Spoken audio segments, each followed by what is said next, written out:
Numbers chapter 19. Now the Lord spoke to Moses and Aaron, saying, This is the ordinance of the law which the Lord has commanded, saying, Speak to the children of Israel, that they bring you a red heifer without blemish, in which there is no defect and on which a yoke has never come. You shall give it to Eleazar the priest, that he may take it outside the camp, and it shall be slaughtered before him. And Eleazar the priest shall take some of its blood with his finger, and sprinkle some of its blood 7 times directly in front of the tabernacle of meeting. Then the heifer shall be burned in his sight. Its hide, its flesh, its blood, and its offal shall be burned. And the priest shall take cedar wood and hyssop and scarlet, and cast them into the midst of the fire burning the heifer. Then the priest shall wash his clothes, he shall bathe in water, and afterward he shall come into the camp. The priest shall be unclean until evening. And the one who burns it shall wash his clothes in water, bathe in water, and shall be unclean until evening. Then a man who is clean shall gather up the ashes of the heifer, and store them outside the camp in a clean place. And they shall be kept for the congregation of the children of Israel for the water of purification. It is for purifying from sin. And the one who gathers the ashes of the heifer shall wash his clothes, and be unclean until evening. It shall be a statute forever to the children of Israel, and to the stranger who dwells among them. He who touches the dead body of anyone shall be unclean 7 days. He shall purify himself with the water on the 3rd day and on the 7th day. Then he will be clean. But if he does not purify himself on the 3rd day and on the 7th day, he will not be clean. Whoever touches the body of anyone who has died and does not purify himself defiles the tabernacle of the Lord. That person shall be cut off from Israel. He shall be unclean, because the water of purification was not sprinkled on him. His uncleanness is still on him. This is the law when a man dies in a tent.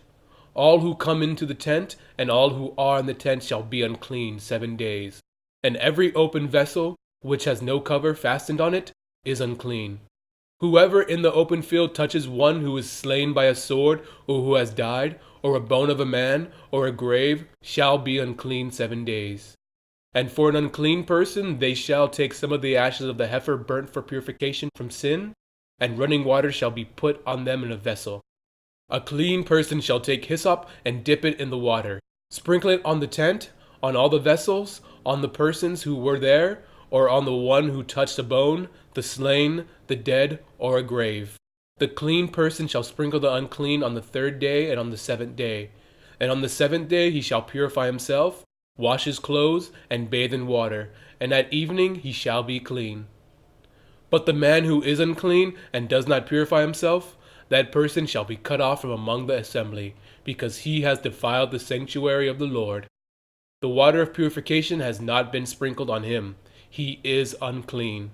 It shall be a perpetual statute for them. He who sprinkles the water of purification shall wash his clothes, and he who touches the water of purification shall be unclean until evening.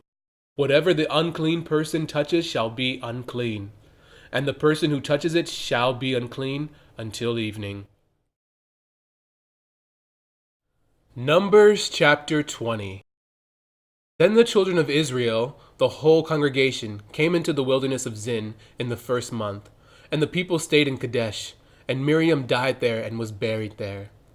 Now there was no water for the congregation, so they gathered together against Moses and Aaron.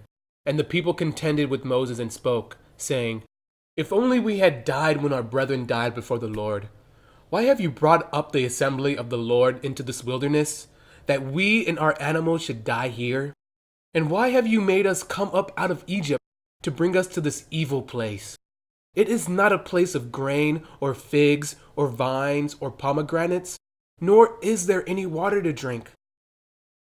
So Moses and Aaron went from the presence of the assembly to the door of the tabernacle of meeting, and they fell on their faces, and the glory of the Lord appeared to them.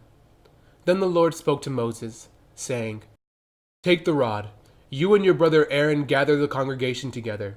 Speak to the rock before their eyes, and it will yield its water. Thus you shall bring water for them out of the rock, and give drink to the congregation and their animals. So Moses took the rod from before the Lord as he commanded him.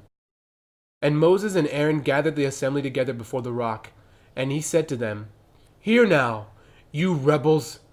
Must we bring water for you out of this rock?" Then Moses lifted his hand and struck the rock twice with his rod, and water came out abundantly, and the congregation and their animals drank. Then the Lord spoke to Moses and Aaron, "Because you did not believe me, to hallow me in the eyes of the children of Israel, therefore you shall not bring this assembly into the land which I have given them." This was the water of Meribah, because the children of Israel contended with the Lord, and he was hallowed among them. Now Moses sent messengers from Kadesh to the king of Edom. "Thus says your brother Israel, you know all the hardships that has befallen us, how our fathers went down to Egypt, and we dwelt in Egypt a long time, and the Egyptians afflicted us with our fathers. When we cried out to the Lord, he heard our voice and sent the angel and brought us up out of Egypt. Now here we are in Kadesh, a city on the edge of your border. Please let us pass through your country. We will not pass through fields or vineyards, nor will we drink water from wells. We will go along the king's highway. We will not turn aside to the right hand or to the left until we have passed through your territory." Then Edom said to him, "You shall not pass through my land, lest I come out against you with the sword." So the children of Israel said to him, "We will go by the highway, and if I or my livestock drink any of your water, then I will pay for it. Let me only pass through on foot, nothing more." Then he said, "You shall not pass through." So Edom came out against them with many men and with a strong hand. Thus Edom refused to give Israel passage through his territory, so Israel turned away from him. Now the children of Israel, the whole congregation, journeyed from Kadesh and came to Mount Hor. And the Lord spoke to Moses and Aaron in Mount Hor by the border of the land of Edom, saying, "Aaron shall be gathered to his people, for he shall not enter the land which I have given to the children of Israel, because you rebelled against my word at the water of Meribah. Take Aaron and Eleazar his son, and bring them up to Mount Hor, and strip Aaron of his garments, and put them on Eleazar his son. For Aaron shall be gathered to his people and die there." So Moses did just as the Lord commanded, and they went up to Mount Hor in the sight of all the congregation. Moses stripped Aaron of his garments and put them on Eleazar his son, and Aaron died there on top of the mountain. Then Moses and Eleazar came down from the mountain. Now when all the congregation saw that Aaron was dead, all the house of Israel mourned for Aaron 30 days.